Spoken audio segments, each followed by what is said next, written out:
We are having a collective experience.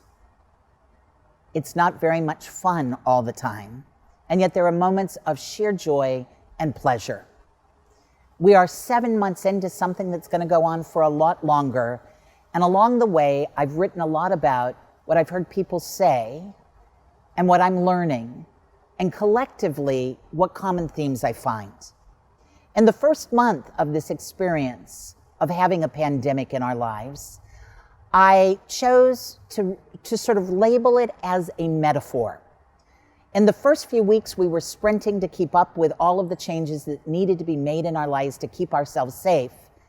And yet I knew I couldn't sprint at the speed I was for the distance that this event would take us. So I started to say to people, this is a marathon. It's a long haul. It's not over easy. And the most frightening thing about a marathon is I haven't trained for it. I haven't done the preparation. People who run marathons prepare and train a long time.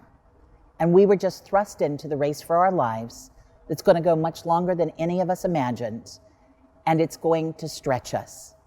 So I started to interview people and say, how does that marathon metaphor resonate for you?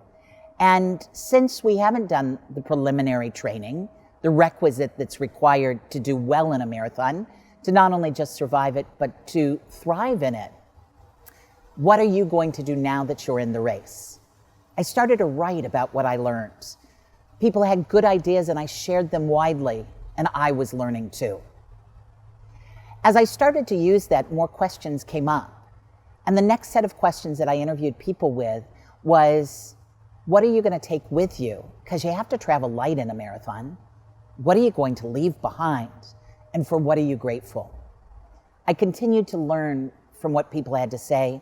They told thoughtful stories of courage and fear, of good deliberation, of helping others, and making difficult decisions. We all have been doing our best. I heard a lot of good things. 1 month turned to 2, and 2 into 3, and about the 3rd or 4th, I started to bump into lots of paradoxes. People embracing what was required, people resisting social distancing en masse. Fractious behavior, both politically and socially, and also unifying behavior.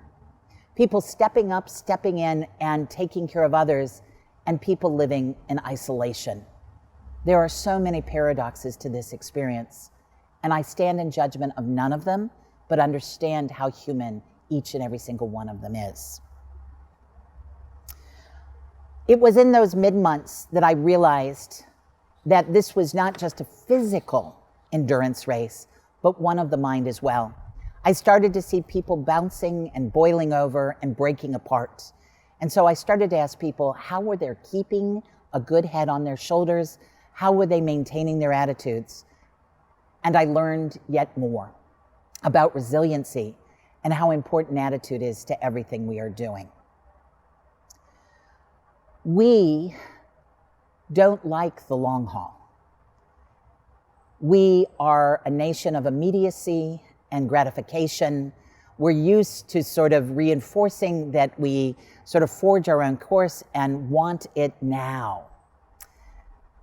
But we also have the ability to go the long haul. A woman in family who is pregnant waits 9 months for that joyous birth. Anybody who's quit smoking or lost weight or broken a habit knows it takes days, weeks, months, and years to stay the course. We do have it in us to go the distance. What are you reaching deep for these days? Recently, I discovered there was another phase to this marathon I'm running. It's a phase I'm calling burnout. Burnout is cumulative, layer upon layer stress. It's sneaky. It comes up upon you. Though I have made my way through burnout many times in my life by overworking and ignoring the signals, I thought I'd mastered it. I thought my self-awareness was high. But I bumped into it again. In my effort to help others so much, I did neglect myself. My burnout led to a small accident. I knew I was burned out because what should have been 2 days in bed and a week of limping resulted in a week in bed and weeks of limping.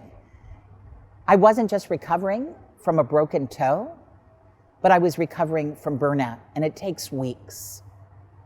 Are you burned out? It affects your attitude. It makes it hard for you to access your best competencies. It's a threat to quality and safety and to everybody's well-being. Take it slow, be steady, be aware. This marathon that we're running requires a lot of us. The long haul requires a lot of us. We're needed on the other side. So these days I'm asking friends the question again, are you experiencing burnout and what are you doing for yourself? And one last piece to this question is, the marathon we're running is taking us into fall and then into winter. The daylight is shorter, the holidays are upon us, and we can't convene. Friends have shared that they're anxious about the loneliness of how to celebrate these special times in a unique way, and how without the sunlight, they'll have a spring in their step. So I'm going to leave you with one last and final question. I'm going to be asking friends and colleagues and clients this question and writing about it now. Our marathon takes us into the darkness. If I did run a marathon, I wouldn't have finished it in 2 hours or 4 hours or 8 hours. I would have been at 12 or 16. I would be running in the dark. And that's how we're going to run this race now, into the dark days. It requires some change again. It's a harder race to navigate. So what plans and strategies and tactics are you going to do to take our marathon, our collective experience, the hardships we're all facing, into the dark times, a lot harder times, and some change? We will come out the other end. I have confidence and faith in that. But what are your plans today? I'll share what I learned, but I wish you well on the journey. Please take it slow, steady, watch your footing. I'll be checking in. This is Leslie from her garden in the sunshine.